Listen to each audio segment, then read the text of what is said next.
Il sergente statunitense Alan Eugene McGee è passato alla storia per una vicenda tanto incredibile quanto vera. Nel gennaio 1943 precipitò da oltre 6.700 metri di quota senza paracadute e sopravvisse. McGee era un mitragliatore ventrale a bordo di un B-17 Flying Fortress, portabandiere pesante dell'aeronautica statunitense, e partecipava a una missione di bombardamento sulla Francia occupata durante la Seconda Guerra Mondiale.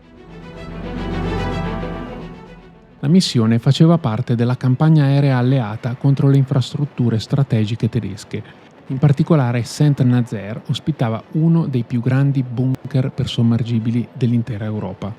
I giganteschi U-boat della marina tedesca venivano riforniti, riparati e armati in quel porto fortificato protetto da spesse lastre di cemento armato. Gli alleati avevano già tentato diverse incursioni, ma la contraerea e la caccia tedesca avevano sempre reagito con violenza.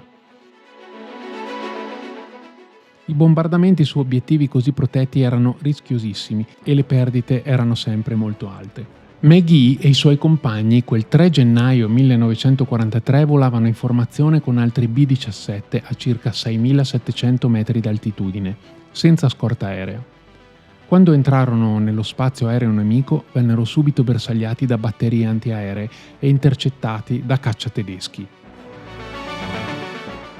Il B-17 di McGee era soprannominato Snap, Crackle and Pop.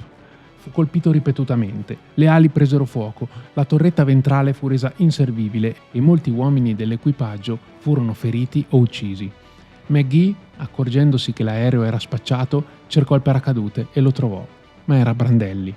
A quel punto svenne per l'ipossia e la perdita di quota. Quando riprese i sensi, Alan McGee si trovava nel vuoto, in caduta libera.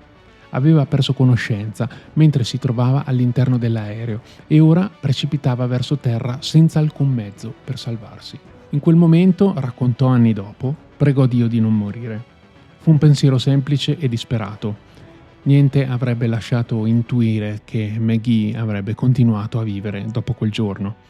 Sotto di lui, infatti, si avvicinavano sempre più velocemente i tetti di Saint-Nazaire.